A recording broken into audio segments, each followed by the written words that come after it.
And it's 6 p.m. UK time. This is the Spiritual Discussion Program. I am Saad in southeast London, and with me is Gregory. Gregory, how are you and how is the weather where you are? Well, it's fine, and the weather is getting brighter, but it's still a bit nippy. Okay, I think the same in London. Right now it's overcast, but it has been sunny and I don't know, a little bit cold. Not didn't feel too cold, but it's So it's similar. So welcome, listeners, to the Spiritual Discussion Program. The aim of the show is to introduce you to the spiritual knowledge in the light of truth, the GRAIL Message by Upushin. Gregory, I just ask you to be on mute because I'm hearing echo there. Yeah, thank you. So, and we have a new topic every week for the discussion. The topic tonight is standing by your conviction. Standing by your conviction. You can join in the discussion with any questions or comments by contacting us on our UK number, which is 079 39 641 958. You can call, text, or use WhatsApp. And if you're outside of UK, it is 0044 79 39 641 958. Again, you can call, text, or use WhatsApp. I'm going to begin with what is the GRAIL message? The GRAIL message in the light of truth by Upushin is a spiritual knowledge of life. It offers an explanation of the world, a picture of creation on the basis of natural laws. Its lectures contain valuable basic elements as a help in life, for through the knowledge mediated, the reader is again brought closer to life and led back to God. The GRAIL message deals with important fundamental questions of life by explaining in a clear and logical way the automatic working of the laws of nature, the whole weaving of creation, allowing every process to be recognized and thereby the purpose of our whole life. It is directed at the individual and speaks to the innate experiences of the human being, their strengths and weaknesses.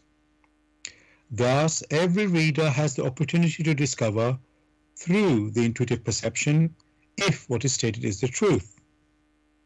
Combining with matter-of-fact reasoning, a complete world picture arises, where there is no separation between the visible world and the great world beyond the five senses, nor any separation between scientific and religious striving for knowledge. I'd like to give you a couple of quotes from the author of the GRAIL message, Upushin.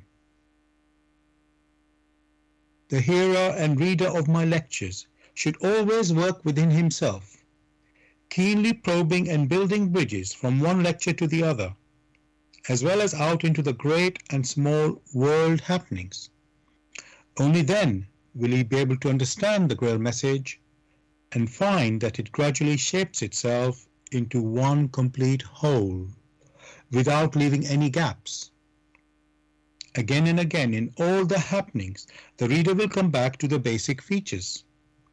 He can explain everything without having to change even one single sentence. The word of the GRAIL message lives, so that it permits only those people who really carry the honest desire in their souls to find abundantly. All else is automatically rejected by it. For the arrogant and those who seek superficially, the message will remain the book with 7 seals. And I'd like to give you one more quote from the author. I wish to fill the gaps which have so far always remained unanswered in the souls of men, and which never leave any serious thinker in peace if he earnestly seeks for the truth. So, dear listeners, just to remind you, the topic we are discussing tonight is standing by your conviction. Standing by your conviction. And you can join in the discussion with any questions or comments by contacting us on our UK number, which is 079 39 641 958. You can call, text, or use WhatsApp. And if you're outside of UK, it is 0044 79 39 641 958. Again, you can call, text, or use WhatsApp. Gregory, as you know, I like to look at the topic and go through the words in the topic in the dictionary. So tonight's topic is it is standing by your conviction. So the first word is standing or stand. And in the dictionary, it says, the meaning of stand, that is, an attitude towards a particular issue, a position taken in an argument. And well, this is very topical now in the example they've given, the party's tough stand on immigration. We're talking about in UK, this is currently hot potato at the moment. So again, I'll just repeat that, Gregory. The meaning of the word stand, an attitude towards a particular issue, a position taken in an argument. So how does that sound, Gregory, with the word standing by your conviction? That, to a large extent, is precise. Good. Okay. And anything you want to add, or shall we just continue? We should continue. Okay, so the next word, or the main key word, there is conviction in the topic. And there it says, conviction says, a firmly held belief or opinion. A firmly held belief or opinion. And the example they've given in the dictionary here, it says she takes pride in stating her political convictions. So we don't have to worry about the example, but more about the meaning. A firmly held belief or opinion. Is that a good meaning or good definition for the word conviction? In this particular case, that expression, conviction, must be in accordance with one's intuition. And conviction only comes through rigorous examination. So that's expression being denoted as a belief is not correct at all. Right. But that, not to argue about it, obviously, but that's the definition in the dictionary. So in our discussion tonight, because that's what we need to understand, people must have the, let's say, right conception of the, what we are discussing. So so what you're saying, Gregory, we should not really pay, how can I say, well, I was going to say, do we reject this definition in the dictionary? What is being stressed here is the dictionary definition does not do justice to that expression conviction. So when it refers to beliefs, then it provides the room for doubts. And when doubts are there, It means, strictly speaking, there were no convictions. There were only personal opinions. Right. So the word conviction, it should be, how can I say, a true fact based on facts, let's say. Precisely. Right. So in a way, then we have to be clear when we are discussing tonight. Like I say, it's very important, because if people are thinking differently in these words, the meaning of the words, then we will come across some, misunderstandings. So when we are using to discuss facts rather than personal opinions. Right. And when it is an opinion, it should be said that it is an opinion and not conviction or belief. Correct. So we need to be clear. We need to be clear on that. Okay, so that's good. Let's we can start, looking and reflecting on that. You said conviction, Gregory, is about weighing rigorously or examining rigorously. I think you said examining rigorously, but that doesn't mean it's fact, Gregory. When you examine, it's just examining. So just to be clear about that. Did you come to a conclusion when you examine? When there are three aspects of weighing and examination. The first aspect, which is easily perceptible to us, are the facts, the material facts that are perceptible to the senses. The second aspect are the facts which only through our thoughts one can do a verification.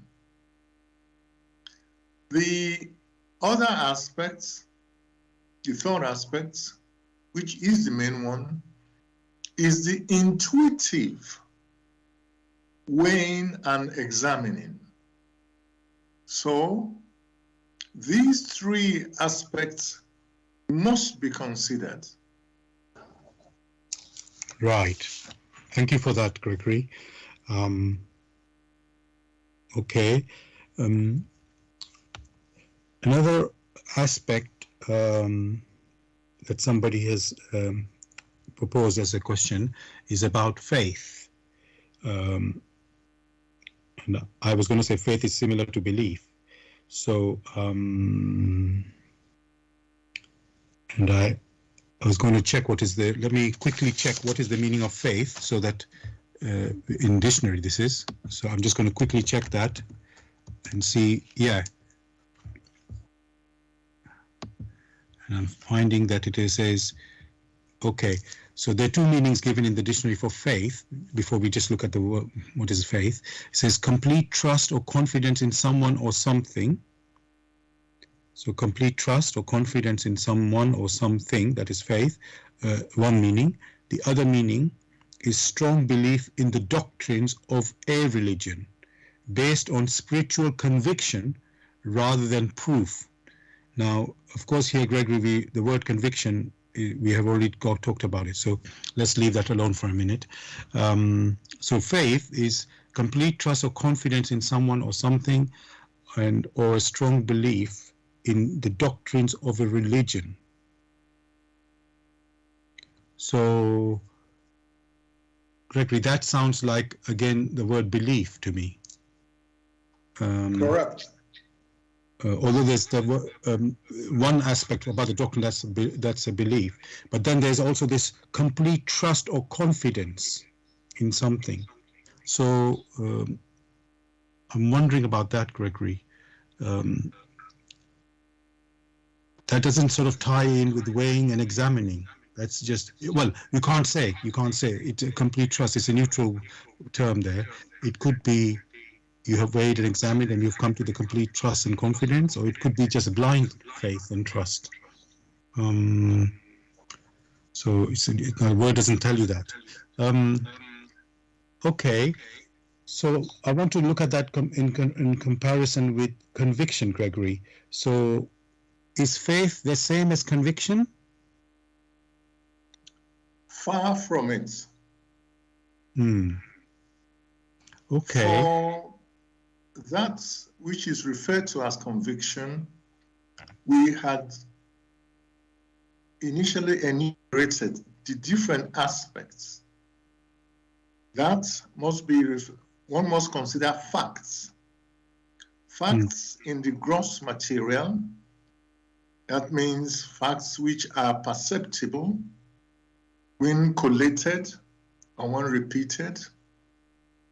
Facts in which there is the examination in one's thoughts, and facts in which only through one's intuition one may consider.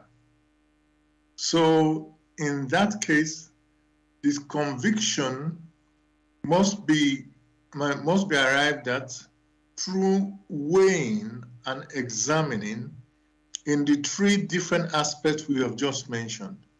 Otherwise, it is not a fact. It becomes a personal opinion which, when examined using some prevalent facts, you find it doesn't really hold. That introduces doubts. And with doubts, people will then turn away and say, well, we have been deceived. Thank you for this answer, Gregory, and picture that you painted there.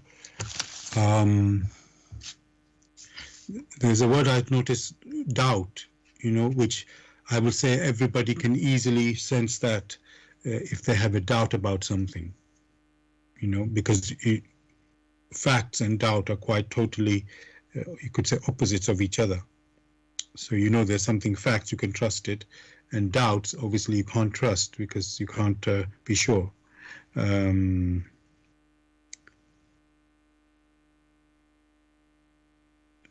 Now, I'm just thinking, Rogi, should we, in everything we do, should we aim to reach a conviction? Or can it be that, I know we don't like this word trial and error, but that's not quite how I mean it. But yes, do we have to achieve, before we proceed in making any decision or taking an action, are we meant to reach like 100% conviction, like without any doubt, as you said, mention, or can we proceed with some doubt as well?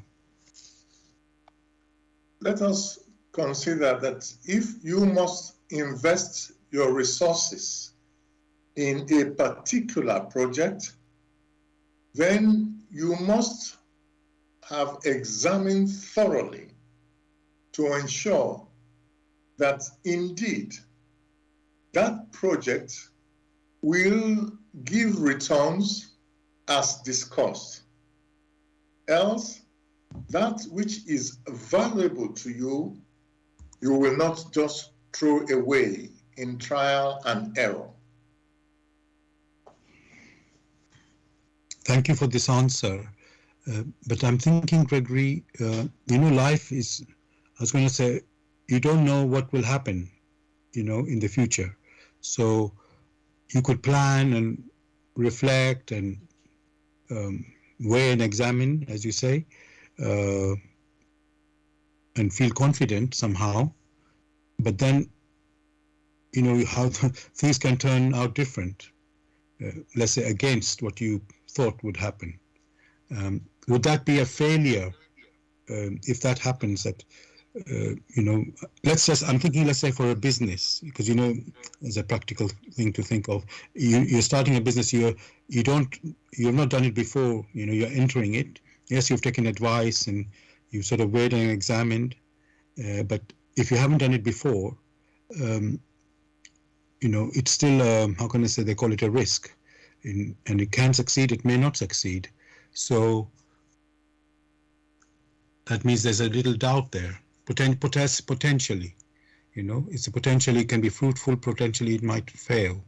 So I'm wondering, Gregory, can you have that much full conviction with proceeding without knowing that what is going to happen in the future?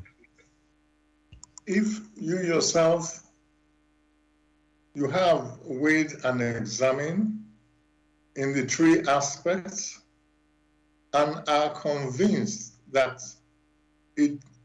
your investment of resources, not only in business, whatever it is, if you have weighed and examined and have come to the conviction that it will fail, then you may not proceed, because the risks of failure, your hard-earned resources then go to waste. Therefore, one should not proceed along such lines where resources will be wasted. This becomes common sense. Thank you for that, Gregory.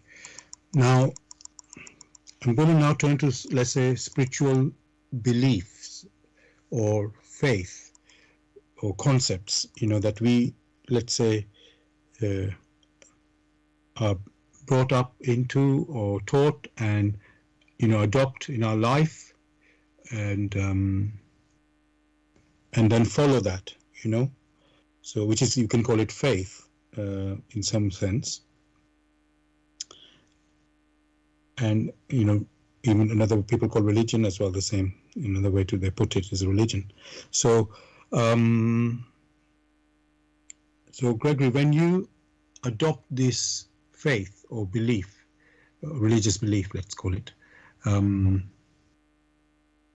because that's your background and that's how you're brought up, and but let's say, we said conviction. You may not have conviction in it, Gregory, because it's just what you've been brought up with. And then, you come across other faiths or conviction, let's call them other beliefs, let's call it, which they are different from what you have. And then you wonder, sometimes you might wonder, oh, am I the right, what I think or believe, or the other people are right, or they're wrong as well? So, is it possible, Gregory, to weigh and examine, like you said, when you are being taught something, it's not something that you can see. So certain concept, I'm not picking a particular concept at the moment. Let's use example for life after death, which every faith claims, exists. There's a life after this death, earthly death. So, and you're brought up to believe that. How can you weigh and examine that, Gregory, that is true or not true, really? Actually, that is the simplest of evidence. For when such questions arise, it only means one is trying to look into the future. And instead of looking into the future, one should say to oneself, I was born here on earth. That in itself is a fact. Then the question should be, what is it, or what was it that was born on the earth? For it is quite understandable when one talks about my body. My body is only a tool. That is why it is said my body. It didn't say it is me. Therefore, one can easily reflect on it and say, that which is making use of the physical body is that which they are referring to. So in that case, one is already making a preparation to understand what happens in the so-called life after death. For if there, as they claim with their statement, there is life after death, it is only the death of the physical body which they themselves are referring to, not the entity, not the core that makes use of the physical body. That which makes use of the physical body must have existed before it came to this particular physical body which was prepared for it through woman. So it becomes very clear that, of course, there is something. However, that something is not perceptible to us using the tools of the body. That is the challenge. But it's not difficult to understand it very well, because even our thoughts are not perceptible to our touch, our smell, our sight. But every personality knows that we have thoughts. No argument about that. You don't require proofs about that. You don't require evidence. Yet, the thoughts are not perceptible to the organs, the five senses which the body uses. So, just as our thoughts, which we ourselves are convinced of, exist, and yet are not perceptible to our five senses, one also has one's intuitions. These intuitions occur. This intuition hits us in the solar plexus, where we have the gut feeling all of a sudden. These things exist. No doubt about it. Therefore, it is only right to reason along the line that just as our thoughts are not perceptible to our five senses, which five senses are linked to the physical body, so also our intuitions are not perceptible as such to our thoughts, which thoughts are also not perceptible using our five senses. So many of us have thoughts, no argument. All of us have intuition. The intuition of fear or of deep joy. These things are facts. And therefore, because we ourselves never asked, what is it that feels the joy? What is this that has this sorrow? These are the questions we never asked. Therefore, we lacked the conviction, since we ourselves did not examine aright. Therefore, the discussion of life after death becomes meaningless when we ourselves know we have thoughts, which thoughts have originated from the physical body, from within our brain, and we also have our intuition, which intuition, the source of it, one may refer to as the soul or the inner core, the spirit.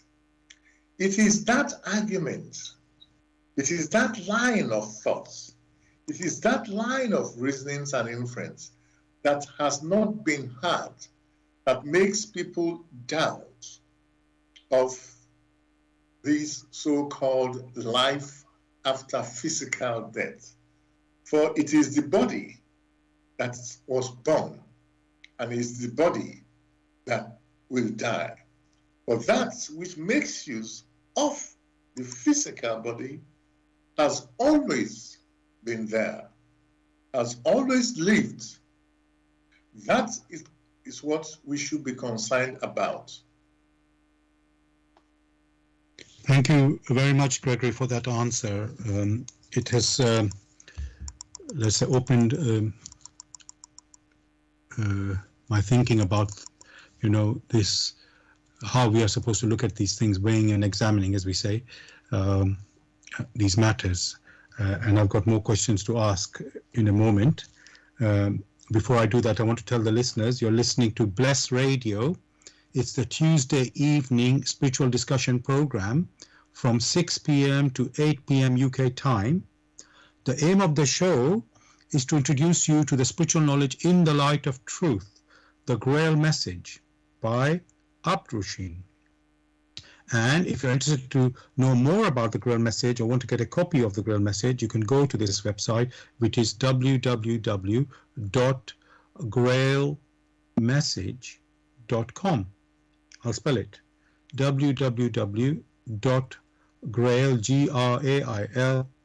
message, MESSAGE.com.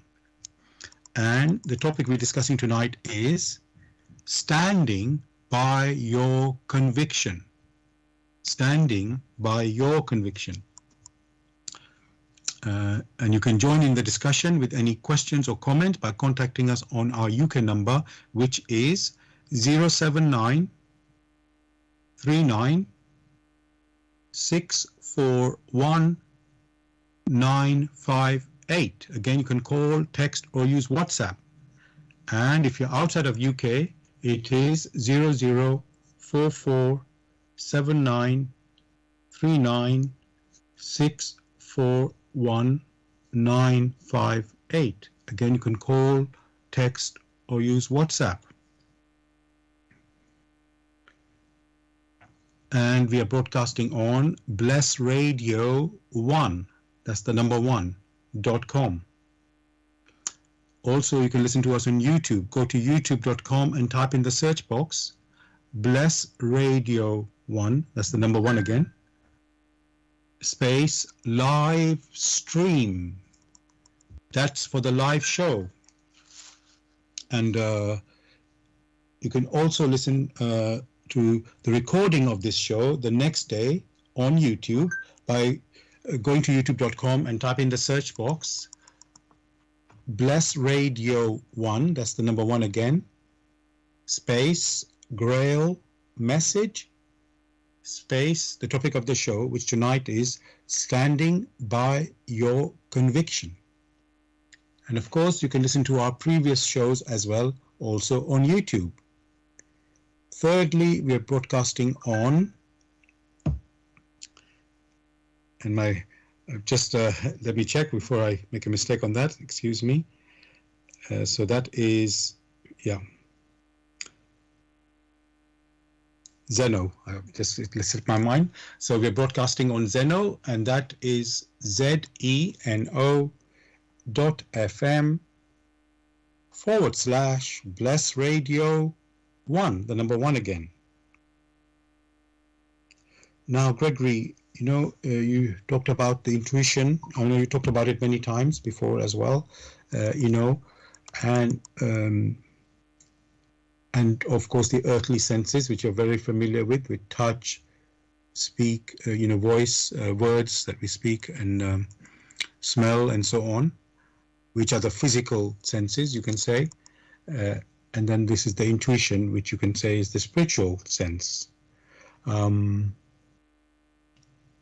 when we talk about life after death, yes, there's certain things we can, you could say, work out with the physical senses, but you still need this intuition to sort of confirm, go beyond, you could say, the physical world, and get your way and examine from that point of view, from that sense as well. So, and I would say in most of our life, we are working in the physical, aspect, and looking at the world from the physical aspect. And, so when somebody dies, for example, we feel a big loss. I'm talking about some loved one. It feels like a big loss. And, family gathers together, friends together, and mourn. And yet, life after death tells us that the person is continuing into the next world, you can say. And we are sad to lose this relative or a loved one. And Gregory, we don't have that sensing that the person has entered the beyond, it could still be considered just like a concept, that something's happening like that. Whether it's reality is still a question mark, so because we don't have, let's say, memory of, how can I put it? I'm trying to think, how is it that we don't, Gregory, think about even though we are told about life or death, we don't seem to have, let's say, accepted it deeply, or as a fact. Like you said, some things are facts, but the way we react in these situations, it's like, oh, we have lost someone, So what is it, Gregory, that is stopping us from, how can I say, being fully aware or conscious of the reality? Thanks for this particular question. When information is passed on to one, in the physical sense, there is the examination and the weighing in trying to come to an understanding in the physical. That means there are the efforts made in the physical to verify that indeed this is a fact. When something similar is passed on to you in thoughts, there must also be a weighing whatever you've had and examining in one's thoughts. Thoughts are familiar. When something is also passed to you, there should also be, in the final aspect, a weighing and an examination of one's intuition. That means a weighing and examining in spirit. Many of us who are not so indolent physically may weigh and examine in the physical. There are some of us who do not even bother to weigh and examine in our thoughts because we are really not familiar. The least familiar with is the weighing and the examination in spirit. Therefore, whatever one has not been conversant with, whatever one has not used again and again, that particular personality does not have the rich experiences which can help it to anchor. You mentioned very well the case of a relative and family, the case of one that has just passed on. One should never forget that particular personality only came into notice at the time that particular personality was born. We did not ask intuitively how such a personality came to join us in our family, though we are grateful. Now, that particular personality has dropped the physical body that it has used and has journeyed on. Because we ourselves never really bothered about our intuition to know how to appreciate life on earth, how to live in such a way that it will be of benefit, not only to us, but to all those that we come across. We therefore lack that innate experience that will help us to appreciate a family member that joined us as a family and has now progressed further. And we resort to theories or to fantasies because we ourselves, we never weighed or examined in spirit or even in thoughts. We were only tied to that which is physical. And when that is physical is done with, we lack the structure, the personal conviction that comes with the weighing and examining. That is why there is sorrow for those people who have been left behind. They have cause to be grateful for being permitted over a period of time to be associated with this particular personality in thoughts, in deeds, and most likely in spirit. Thank you so much for this answer and explanation, Gregory.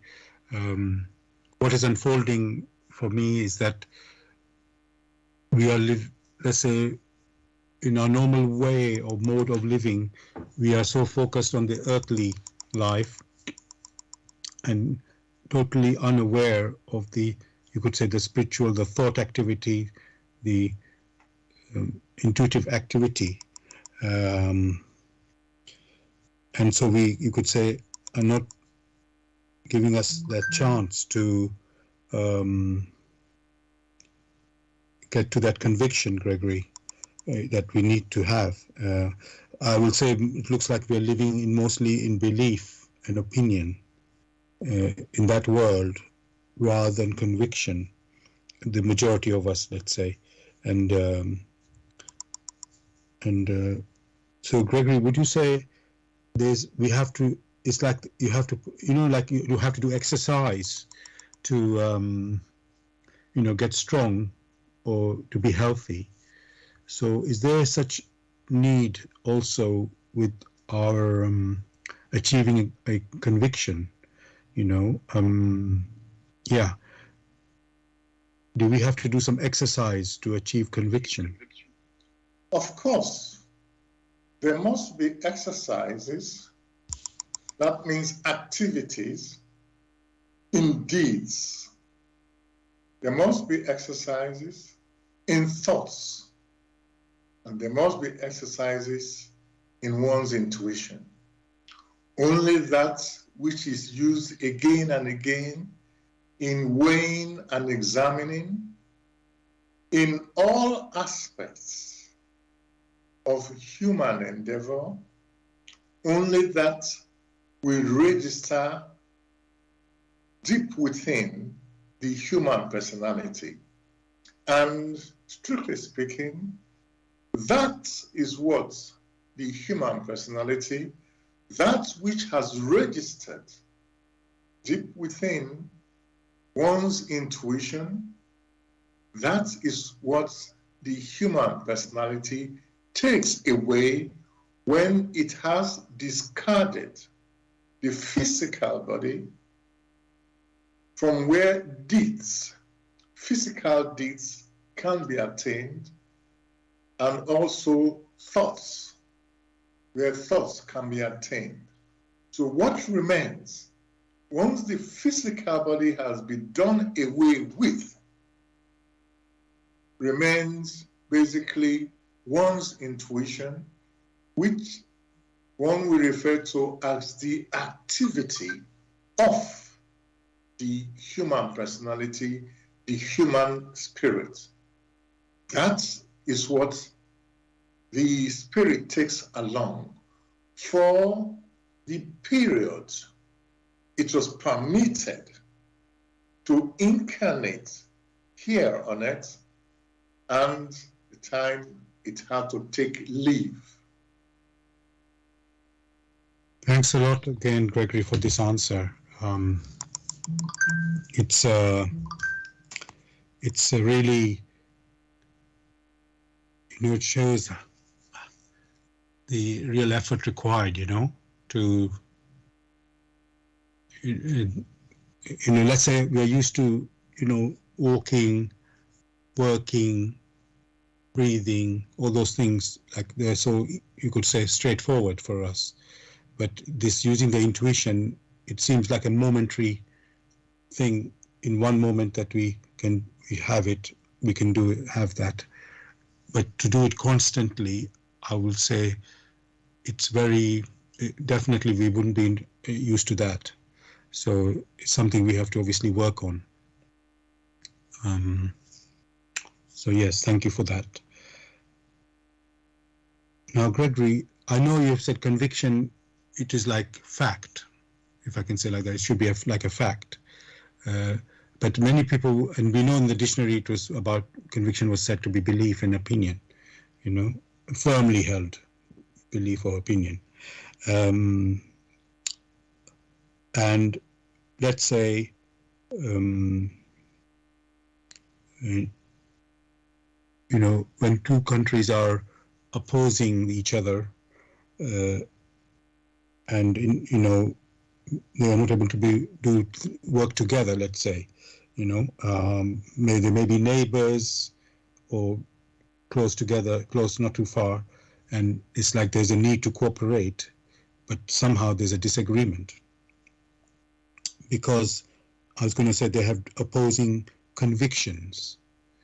I know the word conviction in this context may not sound right, because you could say it's just opposing positions or opinions that they have, because maybe if they both really assessed, weighed and examined thoroughly, they would have the same conviction. So I'm wondering, Gregory, if you are of a particular belief, let's say one country is one belief, another country is a different belief, would you still be able to come to the same conviction?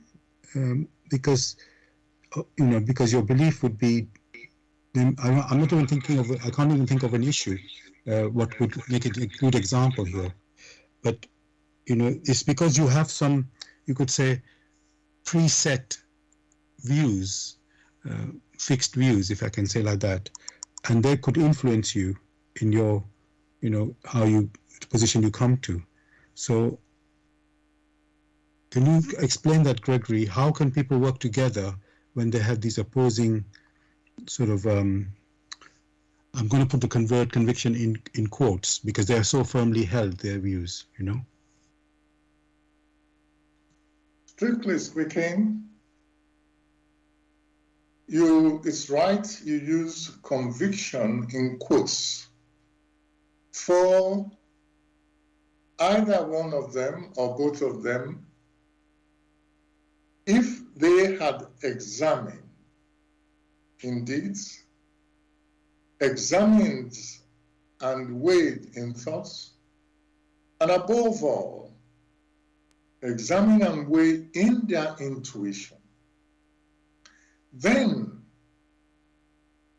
in accordance with the laws of creation, there would be a balance. There would be that they stand on the same pedestal or similar pedestal where it is one for all and all for one. Then ask yourself, where you have the scenario of one for all and all for one, will there be quarrels? Will there be wars? Will there be misunderstanding? That they lack these tells you it is their opinions which they hold very tight, not their convictions, because either one or both of them lack conviction, which conviction is of deeds, physical deeds, of the thoughts, and of the spirit. Thank you again, Gregory, for this answer. Why I said that, Gregory, that question is because there was some news that came out. It may not be headline news in UK here, but in the world news, there was an agreement made between Iran and Saudi Arabia to open diplomatic relations with China working with them to bring them together, and it was like quite a surprise to see that, because let's say in recent years they have been quite let's say opposing each other, and apparently the headline part of the deal was that they will have diplomatic relations in 2 months' time, and they agree not to interfere in each other's internal affairs. This is, I believe, the main headline of how they came to this agreement. And even you could say the two sides have different allies. So for them to come together, it was quite a, let's say, surprise for people. But Gregory, as you have said many times, all for one and one for all, which is surely everybody becomes a winner when that happens. So that's what I was thinking, when people can have opposing views and yet they can still find some way to come together. So this is, quite, especially, Gregory, in this current environment of politics where people are polarized, in each country even, there's a lot of division of people believing one way, let's say half the people or almost half people in one direction and another half in an opposing direction. And when you say all for one and one for all, it's like an impossible thing to even believe that can happen. But here it looks like, it was, let's say there was somebody else involved to bring them together. It wasn't themselves, they were able to resolve it. So somebody else had to give them a hand to bring them together. So maybe they had also their own interest in bringing them together. I don't know. But anyway, so that was something in the news. And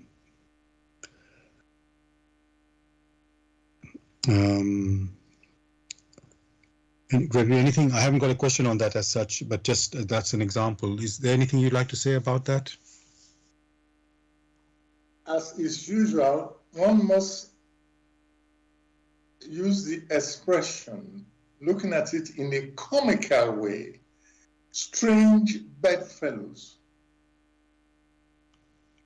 Right. So when you hear of that expression, strange bedfellows?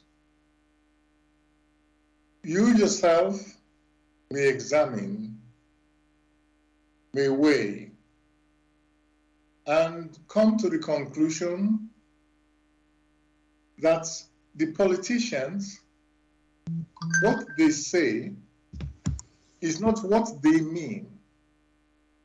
What they mean is not what they say. Therefore, if you have had strange people who had opposing views, and these opposing views are based on their personal conviction. By personal conviction, one is referring to as a sound intuitive conviction. Then, before they can all lie on the same bed, they would have had to do away with these erroneous convictions, which was no conviction at all. The only, inference you can draw from this is their aim for power, not for that which is good for the citizens who look up to them, filled with trust, for the citizens of the country wish to live in peace with one another, whether they belong to this country or to another country. So what you yourself are witnessing is the aim for power, the aim for domination, which domination comes only through that which is physical, that which is of spirit, which is for the benefit of all, they definitely lack, for they are not even conscious of it. Were they alive, then the spirit in its activities would have prevented such distorted concepts to be held deep within them. Thank you for this answer. What you've said there, Gregory. So from what you're saying, it looks like on the surface, people there's some peaceful agreement now between opposing parties, but underneath, if you look under, maybe it's not really so, because it might just benefit some, let's say, for one particular cause, but maybe not benefiting all their own people of their own countries. So that's which makes you, wonder, will this survive very long, or it's just, like a temporary maneuver. So thank you. You're just telling us to be alert, Gregory. I think that's not to just accept something what is shown to us on the surface. So thank you for that. Now,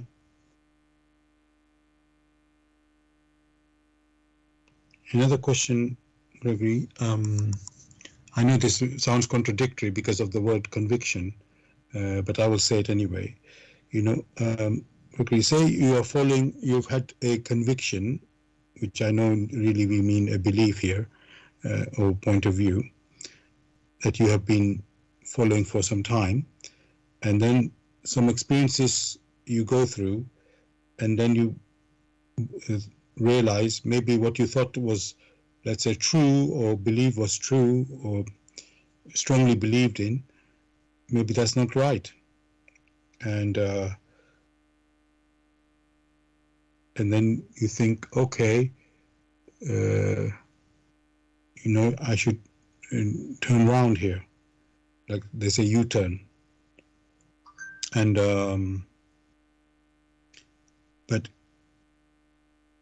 if you do that, it might embarrass you. It might, I don't know, feel ashamed or something. So my question on that, Gregory, is sort of how do you face these, if you realize sometime that, oh, what I've been following isn't right, because, and it might be very difficult to turn around from the situation what you've been following, because let's say many people were following with you the same way. So now you look odd if you try to be different from what you thought was right. So how can you approach that, Gregory, when this situation arises? And we're talking of, I know I said conviction, so, and it's very hard for me to say that the new idea, that is new thinking that you have now, is that also conviction or still some other belief? So I'm putting it like a theoretical picture there. So can you tell us, Gregory, how one can, adapt? Let's say you do find that what you were following is definitely wrong, and now you see something else which you believe is to be right. And you fundamentally realize that. So how do you go about sort of adapting and, becoming this new, taking on this new way forward? Again, thanks for this particular question, because it helps to elucidate the current challenges which many people are involved in. The sad thing is always that when a personality is involved with others and holds a particular view, and others, even in their thoughtless ways, acquiesce and accept that particular view, that means they are under the influence of that personality. Then, subsequently, if the personality in his own self-examination comes to a conclusion that what he or she has held all this time is erroneous, then he or she finds it very difficult to convince others. Very simply, others will now say, you told us this, we believed you, though we didn't ask questions. Now you want to come back and tell us this? How are we sure you're not now deceiving us if initially you had deceived us out of ignorance? If, however, that particular personality had not influenced others, but had held his views by himself or herself, then it becomes very easy for you to switch. You will say, well, in my personal examination, this is not right. And therefore, he or she will start pursuing the new routes he or she has now found. So that is always the case. By the examination which we have referred to, these are basically the examination in deeds, which examination has to be verification in deeds, in the physical deeds here on earth. The second aspect is that of one's thoughts. That is where many people are easily led astray, for they had not subjected such thoughts to critical examination, and therefore these things have just been accepted, and neither have they subjected such thoughts or their personal intuition behind the thoughts. For if at all there had been personal intuition behind these thoughts, and they had examined it very carefully, then the likelihood is that they would have been very, very careful in trying to influence others as regards these thoughts. But at least it is good that there is now a personal examination in order to find the truth. The question is, what makes the human personality turn around? If there had not been something in the background constantly reminding it to weigh and examine, there must have been something. Sometimes people refer to that something as one's conscience. Sometimes there could be a flash of thought, which is more like a flash of intuition. Sometimes one has a gut feeling of intense feeling of pain or sorrow or joy, which has to be expressed.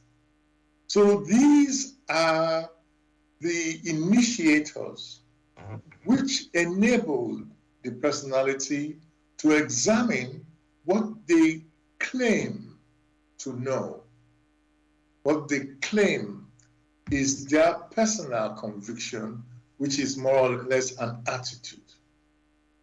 Only when that has been examined and weighed with the spirit, only then can that personality claim to know it. For the spirit which is active, the intuition will permeate the human thoughts, and the human thoughts will permeate effectively in harmony the human deeds. That is how it goes. That is what the laws of creation dictate, and that is the way we need to follow. So, blessed are those who are able to consider these three different categories and filled with the deep intuition to be of use to fellow human personality, pursues that path in regarding one for all and all for one. Thank you very much, Gregory, for this answer. Dear listeners, I want to tell you that you're listening to Bless Radio. It's a Tuesday evening spiritual discussion program from 6 p.m. to 8 p.m. UK time. The aim of the show is to introduce you to the spiritual knowledge in the light of truth, the GRAIL Message by Abdrusheen. And if you want to know more about the GRAIL Message or want to get a copy of the GRAIL Message for yourself, you can go to this website, which is www.grailmessage.com. I'll spell that, www.grail, G-R-A-I-L, message, M-E-S-S-A-K. Sorry, I just want to say you can call, text, and use WhatsApp. And if you're outside of UK, you can contact us on 00447939641958. Again, you can call, text, or use WhatsApp. And we're broadcasting on Bless Radio 1, that's the number 1.com. Also, you can listen to us on YouTube. Go to youtube.com and type in the search box Bless Radio 1, the number 1 again, space live stream. That's for the live show. You can listen to the recording of the show the next day, also on YouTube. Go to youtube.com and type in the search box Bless Radio 1, the number 1 again, space GRAIL Message, space the topic of the show, which tonight is Standing by Your Conviction.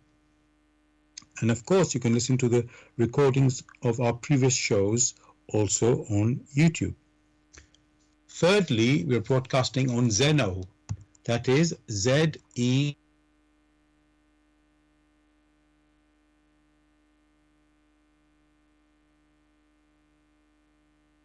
the number one again. Now, Gregory, another big news story that happened in the UK, the whole of last week actually, and it just sort of came to some sort of resolution last few days. That was, and people outside UK may not be so familiar with this, but basically we have in UK a former footballer who presents the BBC Premier League football highlights on Saturday evenings, and he's known for making personal comments.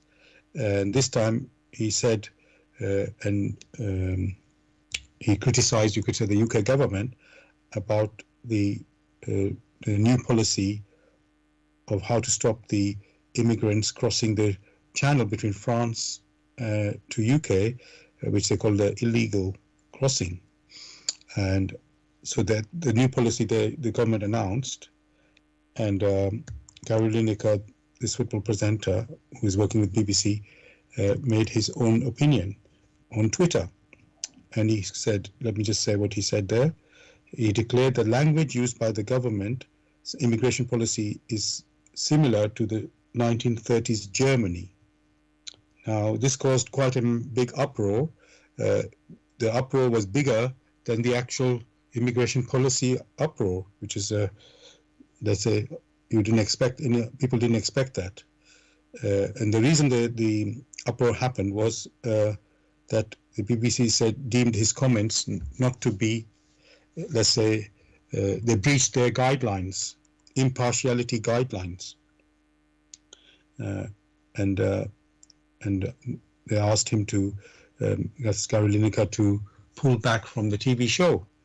And in solidarity, his fellow presenters and other football BBC commentators and so on, pundits, also withdrew from their programs. So it was quite a big effect.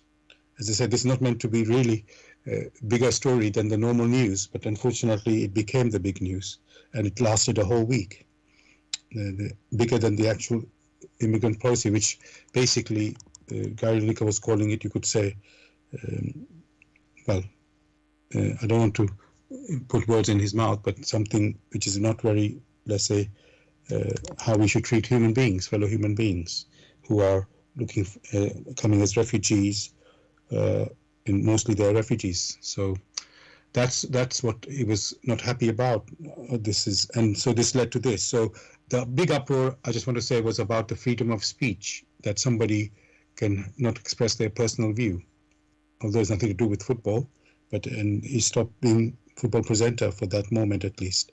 So now, Gregory, my question on this is, we are saying stand by your conviction. And let's say everybody decides we're going to stand by our conviction. These are the rules. Let's say BBC, this is our rule. If you break them, we stand by our conviction, you're out.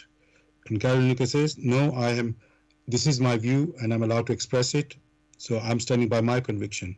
So you see two parties not, let's say, backing down, and guess what? You have a breakdown. And let's say uproar as well. People taking sides. They say, no, we don't agree with this thing, or we agree with that one. So when these things happen, Gregory, conflicting views, you can say, conflicting, let's say there's a number of issues here. When you say stand by your conviction, it is understood that you should be free to speak your mind. But can it be restricted, let's say, by other parties because you happen to work for that party? Can this be, let's say, fair? The question you put needs to be clarified. Did the person who made that statement, did he himself say these were his convictions or his opinions? I don't think he made that. Probably most people will always say this is my opinion, but the way they stand for it, because it's standing by your conviction, they really believe that that's how it's supposed to be, and because they say this is, let's say, I know they don't use this word like morally and things like that in these discussions, but maybe they think it's morally wrong what the government is doing, and without saying it openly, they put it in a different way. So that from that Twitter statement, it's quite clear he believes or he disagrees with the government's way of going about their policy, let's say. So, and it is a bit, Gregory, if I'm honest, there are many nuances in this issue. One can look at it at one angle, another one can look at it at a different angle, and each person looked at, oh yes, it makes sense, it's right. So it's very hard to even make a question from this, if I'm honest, Gregory. So I can't tell you what is actually conviction or whether it's an opinion, but I believe he thinks that he genuinely, both parties genuinely believe what they think is right, that what they're doing is right. Or saying is right. From the discussions, the way you have laid it out, the person who made that statement expressed his views. These views first needed to be verified through weighing, through examination, physically. Indeed, if there should be fairness, there should be this weighing and examination in the comparison of the policies of that time of Nazi Germany to the policies which had been made by government. So that level must be examined thoroughly. The second level is on the thought level. People's thoughts do not normally agree with that which they express physically. You may have your thoughts in one direction, whereas what you are talking about is in the other direction. That happens in government and within individuals. So in that particular case, the thoughts has to be weighed, or Gary Lineker's thoughts, if one may call him that, and the government thoughts, they have to be weighed and examined. And then finally, the intuition behind the thoughts of the man who expressed his opinion and the intuition behind the government that made that so-called asylum statement, those intuitions have to be examined and weighed. Only when these three different categories are examined and weighed in for each personality, for the person who expressed his thoughts and the government, only then can one come to some fairness. Else, oneself will be guilty of partiality. So, in that case, one is unable to determine what lies behind all this. One may only sympathize with the personality who made such a statement and the government who puts in policies in quotes to protect the people. Why those policies are put in place in the way it was done, the thoughts and the intuitions behind it are so very different. Like has been stressed, only when all these three different categories have been taken into consideration, only then can one come to a fairer understanding of these matters. Thank you very much, Gregory.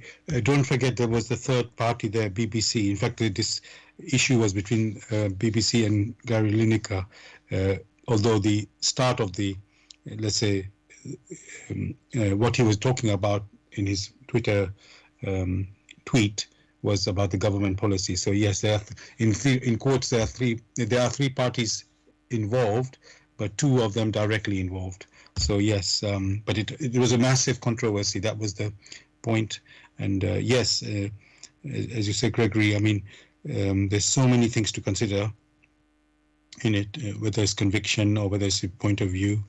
I would say in most cases, everybody's working on the point of view, and then let's say what is supposed to happen, there's supposed to be these guidelines, and if they're broken, and what the outcome of it, Gregory, how it's all, and the listeners, how it seems to have come to a resolution now is that they've agreed to review these guidelines because maybe they're not really good guidelines for a good relationship, working relationship.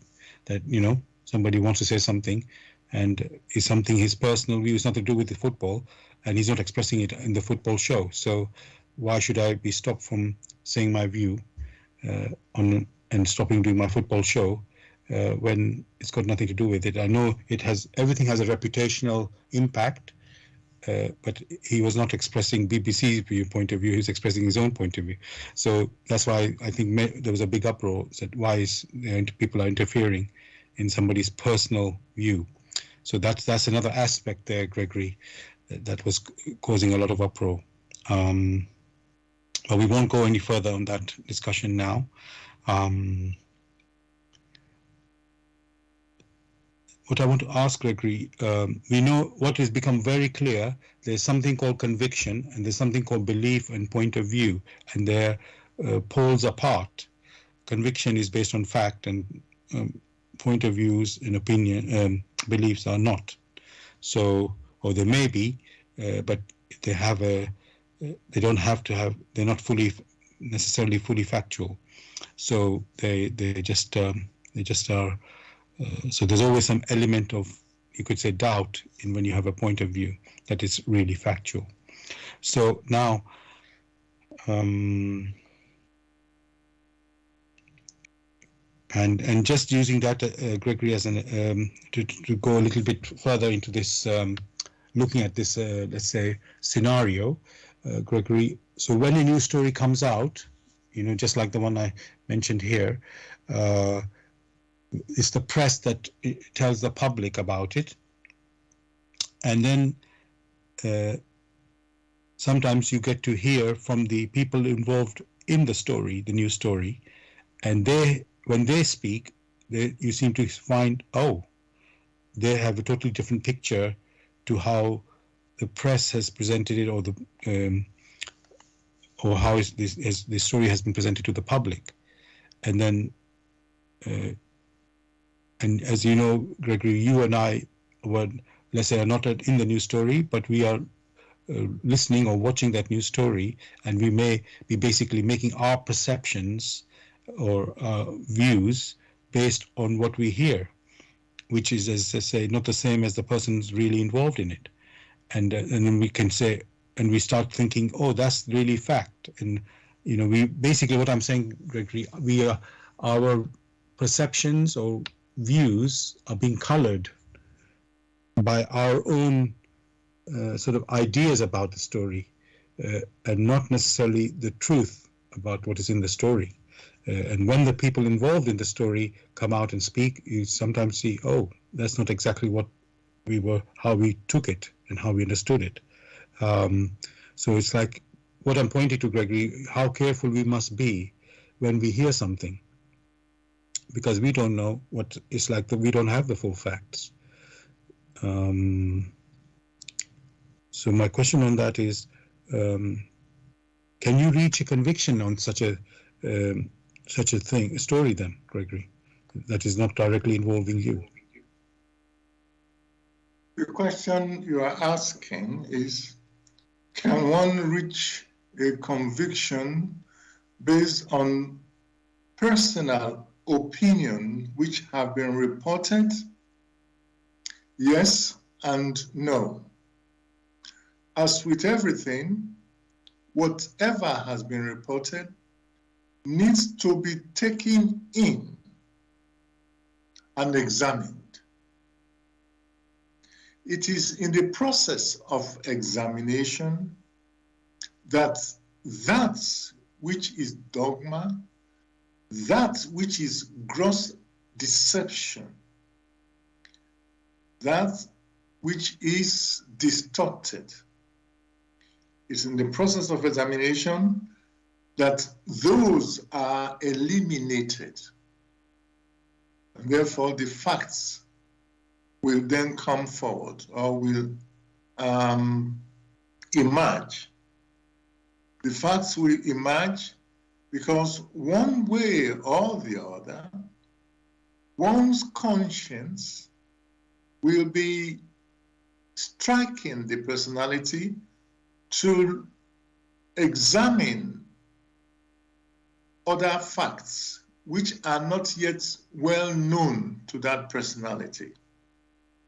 So one needs to weigh, one needs to examine that the human spirit in its activities is mobile enough, is equivalent to seeking. And as is well known spiritually, he or she who seeks diligently will find. This is not only true in spirit, but it's also true in thoughts and also true in physical activities. Initially, it may be challenging because one has been quiet, one has not been active enough in seeking physically, in thoughts or in spirit. But as soon as one commences such activities in the three different categories, before too long, one becomes used to it, and all that is of dogma, all that has been distorted will be eliminated completely. Thank you for that answer there, Gregory. I'm just another question I have, about standing by your conviction. Say you are a civil servant working for the government, national government, and there's a party that is in power now, and they want to implement a policy. A minister will come to you as a civil servant and ask you to implement a policy, but you fundamentally disagree with this policy. And but as a civil servant, you act professionally, and you basically do what your boss, let's say, is telling you. Now, how do you approach that, Gregory? Do you express your personal opinion? Because the person who's the minister, he's been elected, and he's representing the country for that, and you are the one who's supposed to sort of implement these policies or schemes.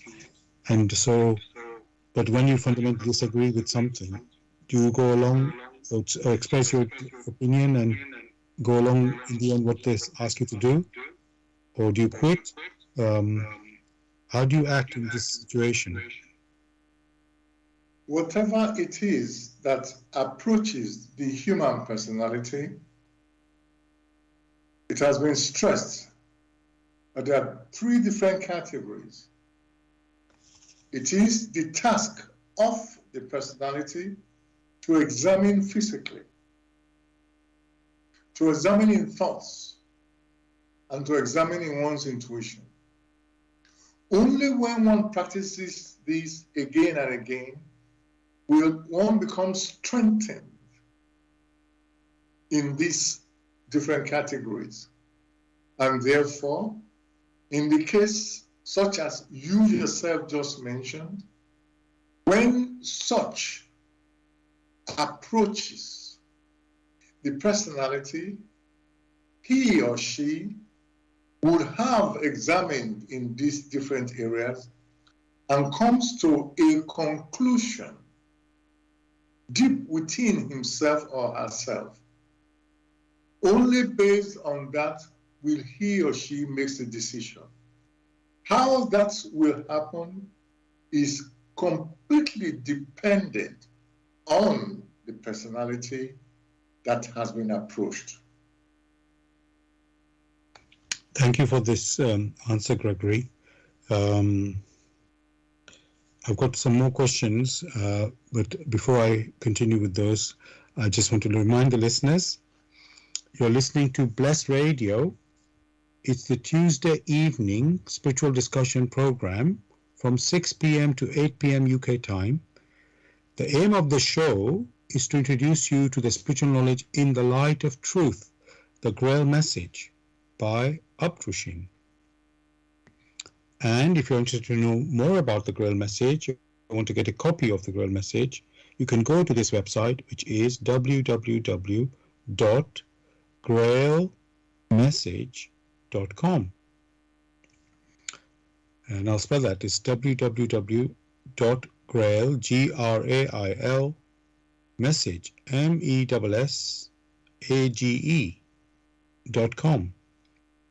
And the topic we're discussing tonight is standing by your conviction. Standing by your conviction. You can join in the discussion with any questions or comments by contacting us on our UK number, which is 079 39 641 958. You can call, text, or use WhatsApp. And if you're outside of UK, it is 0044 79 39 641 958. You can call, text, or use WhatsApp.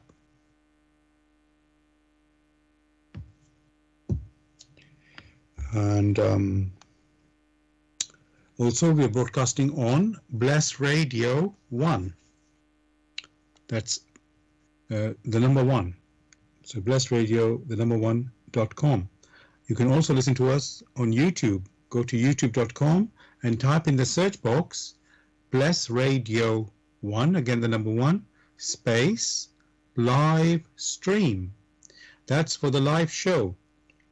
You can also listen to the recording of this show the next day, also on YouTube. Go to youtube.com and type in the search box Bless Radio 1, the number 1 again, space, GRAIL message, space, the topic of the show, which tonight is standing by your conviction.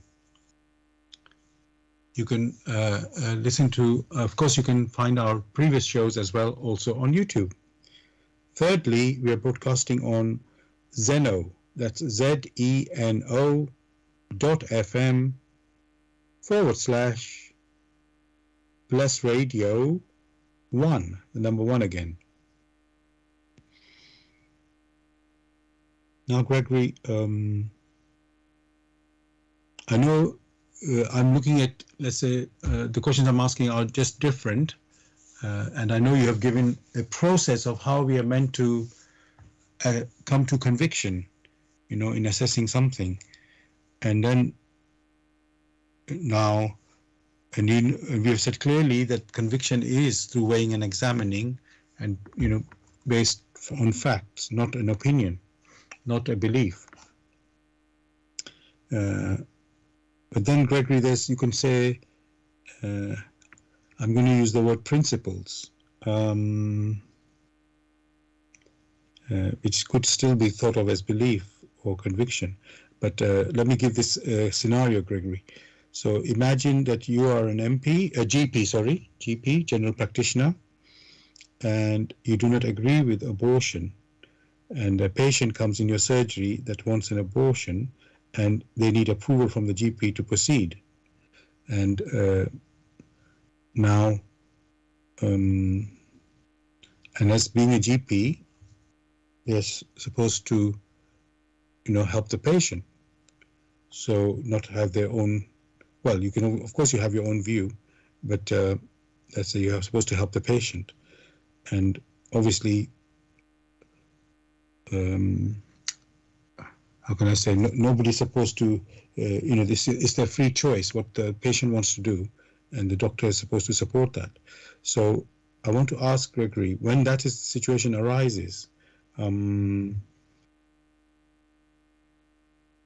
what is a way to, let's say, I know it's not quite right to say standing by your conviction, but when we have this situation, and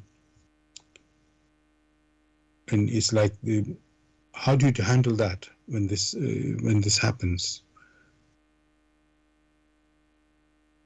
Although in our discussions, we have touched briefly on it,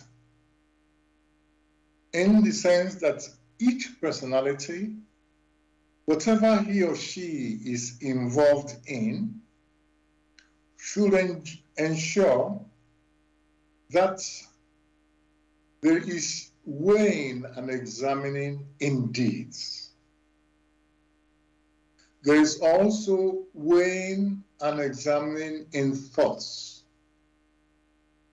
And finally, there is also weighing and examining in one's intuition. It should be such that these three harmonize. The intuition harmonizes with the thoughts harmonizes with the deeds, such that should a scenario arise, that scenario becomes a challenge, such as you just mentioned, abortion, such that the personality who needs to make the decision is well solidified in his deeds or in her deeds, in thoughts and in one's intuition, that they would know the right decision to make, whether there is government policy or not. Then that becomes personal. How that person has strengthened himself or herself based on his experiences, that means not superficial, but taking each scenario as important and serious, each scenario akin to that of life and death. Once they arrive at that particular point, then they are personally convinced. Then their convictions, based on their convictions, they can now make a decision. The difficult thing here is that those on the outside are not privy to the conditions, to the personal convictions of this so-called GP, and therefore cannot immediately start making a statement or passing a judgment. So it depends on the person who is facing the challenges, rather than, oh, government said I should do this, therefore I must do it. Will The person who is, for instance, the GP, say government says he or she should shoot himself or herself, and he will do it. Will he not, in his own personal deeds, in his thoughts and intuition, will he not come to a personal conviction before he does anything? If in that case, he will not eliminate himself through shooting himself or electrocuting himself or herself, for that is also a challenge which could be given by government. Why is he or she now afraid to make a decision?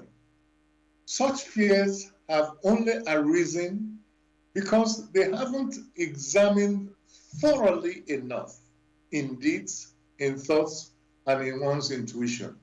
When many have come to that particular state, they would know what to do if and when such arrives on their desk. Thank you for that answer, Gregory. I was thinking that,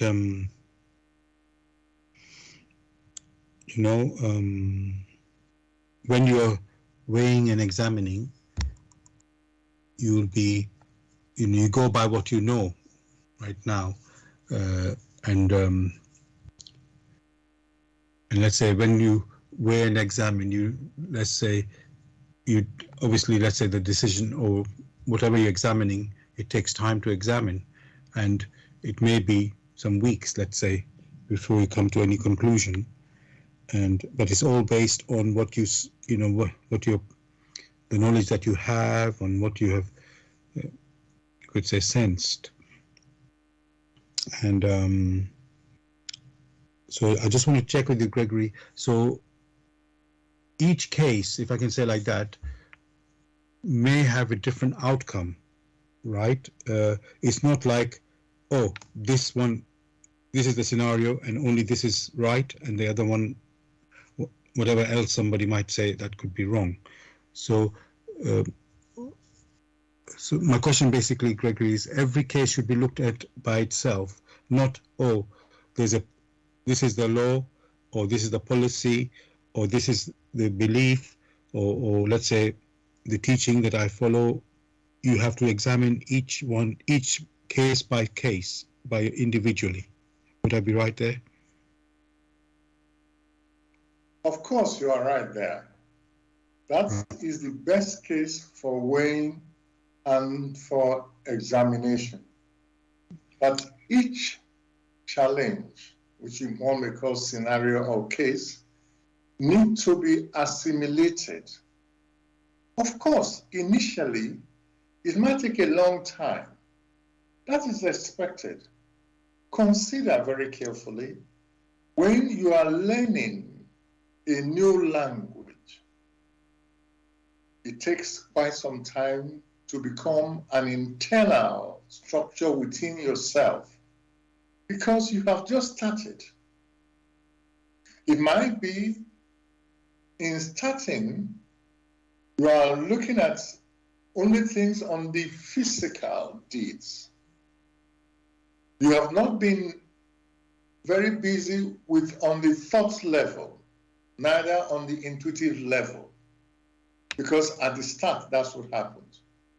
But as you keep using this, just as you keep speaking a language, even if you make errors, but you are speaking it, making effort, before long, things become clarified. Then, it will not take as long as it used to take. And before long, it will just be just like that. You're able to make a decision. That is the point that each human personality should arrive at. Thank you very much for this answer there, Gregory.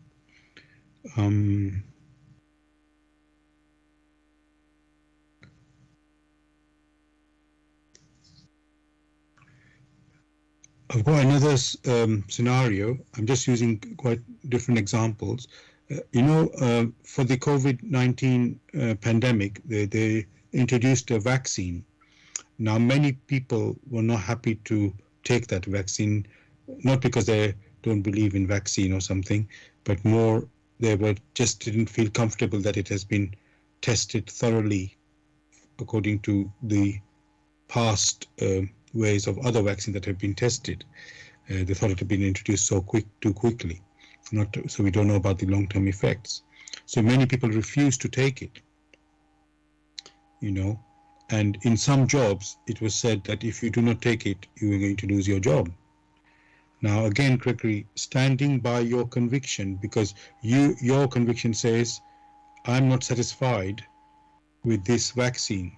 It's not a prejudice against vaccine. It's just that this particular vaccine, they're saying that we are not satisfied with it and we refuse to take it. And unfortunately, the job they do, it means they're not allowed to work there according to the new rules. So, and then the person accepts that and has to lose the job and look for something else.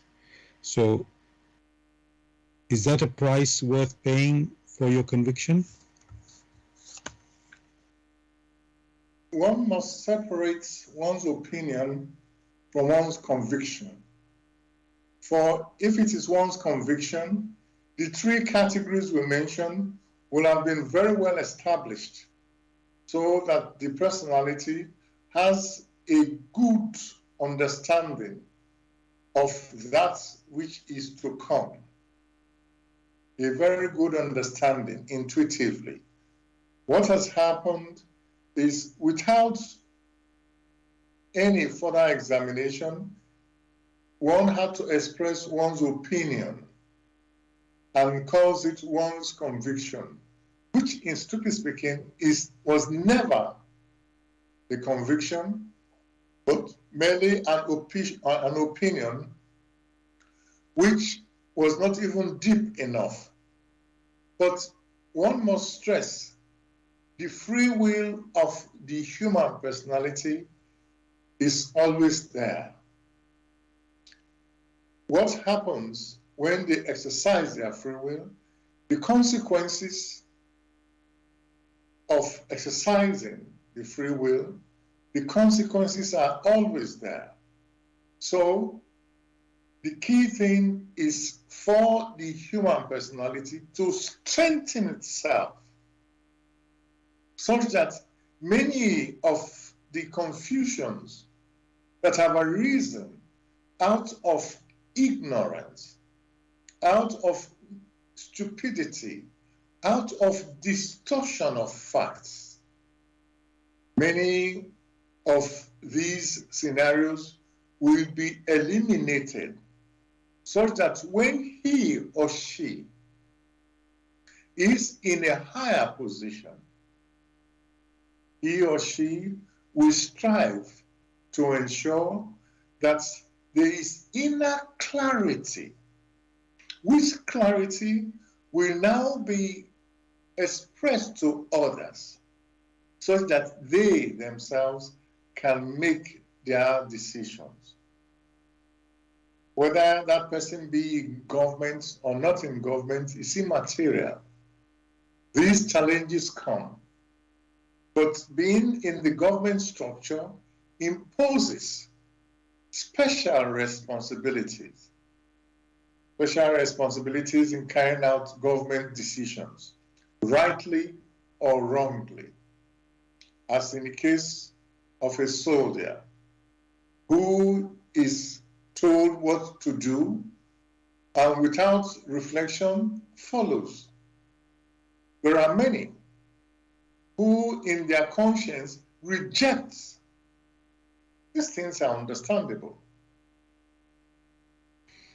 Thank you for that answer, Gregory. In some countries, if you stand up, I'm going to still say in your conviction, which is against the government in this case. I'm not picking anything specific, but just that happens in some countries, we know. If you stand against the government, you're likely to be arrested, imprisoned, tortured, and even maybe killed. And so this is, I know, a much different example to the COVID example, but again, standing for your conviction, Gregory, for what you really, I was going to say believe, but standing for your conviction is what I want to say really, and you pay the price of losing your life, in which I say in another country that wouldn't happen, but in some countries it may happen. Again, is that like worth it? I don't know if that's the right word to use, but maybe the right word to use is standing to your opinions. Like we have been stressing from the beginning, not many have the convictions as illustrated within the three different categories of deeds, of thoughts, and intuitions. If they had, then many a thing, they will be so flexible as to find a way to move forward in confidence, because they have gone through so many a scenario and they are now very sure of what could happen. And having gone through these things in confidence, courage automatically arises. Therefore, they can go forward courageously. Therefore, it is important, first and foremost, to ensure that in our activities, there is that personal conviction rather than we expressing our, in quotes, beliefs or our opinions and calling these opinions, which can be erroneous, convictions. So therein lies the problem. Many call their personal opinion, which opinions are not even facts, but just personal feeling, because they don't want to go into certain things, or they are too lazy to examine, and they then give it a different name and expect others to follow them suit. But before long, they may then discover that which they had called conviction was only an opinion, and now realizing it's an opinion, they now want to change to some other thing, but now are unable to convince others because they themselves lacked that conviction. After all, you can only give to others what you have, not what you yourself do not have. And because they lack the conviction, they only have their opinions, they can only give their opinions. thank you very much for that, Gregory. Just one last question before we come to a close. You know, when you are, let's say, a political leader in a democracy, and that to win your election or to get into power, you need to obviously have the most votes. And again, let's say, Gregory, you may have your, like you say, personal conviction, but then for you to win in election, let's say the majority may not agree, or, well, yes, let's say you won't have enough votes if you presented something. I'm not even able to give any example right now, but and so sometimes you, in quotes, you might have to compromise your ideas and policies, let's say, to get that enough vote to actually win the election. So again, is that how can I say, is that, in a way you can think, is that's compromising on your conviction, isn't it? So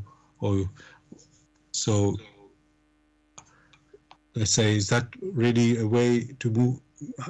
How can I say? Can you? Is that a way to move forward to get to achieve what you want to do? Because it seems you're giving up on things when you want to do something.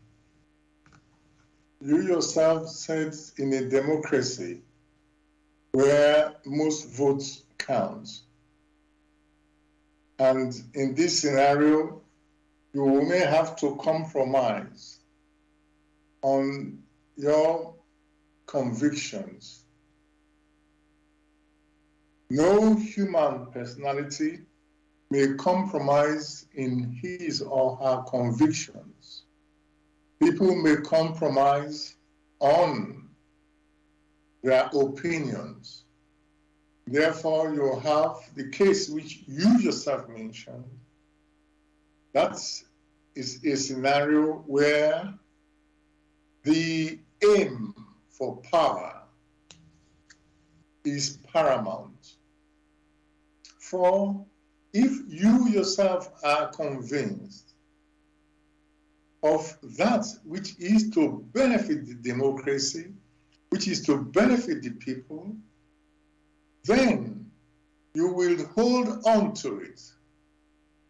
For you have examined in 3 different categories and found this is of what is of benefit, rather than a deception, a compromise. There should be no compromise in any conviction, if indeed it is a conviction. Thank you very much for that answer there, Gregory. Listeners, we've come to the end of the show tonight. Hope you enjoyed the discussion about standing by your conviction.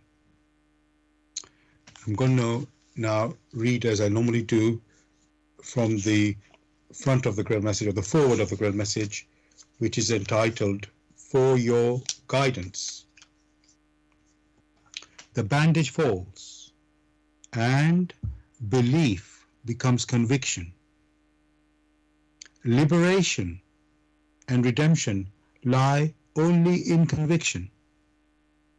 I'm addressing earnest seekers only. They must be able and willing to examine this matter objectively. Religious fanatics and irresponsible enthusiasts may hold aloof, for they are detrimental to the truth. As for the malevolent and prejudiced, they shall find their sentence in the very words. The message will strike only those who still carry within them a spark of truth and the yearning to be true human beings. To all such it will become the shining light and staff. It will lead them unswervingly out of all the chaos of the present-day confusion. The following word does not bring a new religion, but is intended as the torch to help all serious listeners or readers find the right path, which leads them to the longed-for height. Only he who bestirs himself can advance spiritually. The fool who uses extraneous aids for this, in the form of ready-made opinions of others, only walks his path as if on crutches, while ignoring his own healthy limbs. But the moment he boldly uses all the abilities which lie dormant within him, awaiting his call to help in his ascent, he is employing the talent entrusted to him in accordance with his Creator's will, and will easily overcome all obstacles that seek to divert him. Therefore awake. Genuine faith lies only in conviction, and conviction comes solely through an inflexible weighing and examining. See that you are truly alive in the wonderful creation of your God. Abdrushin.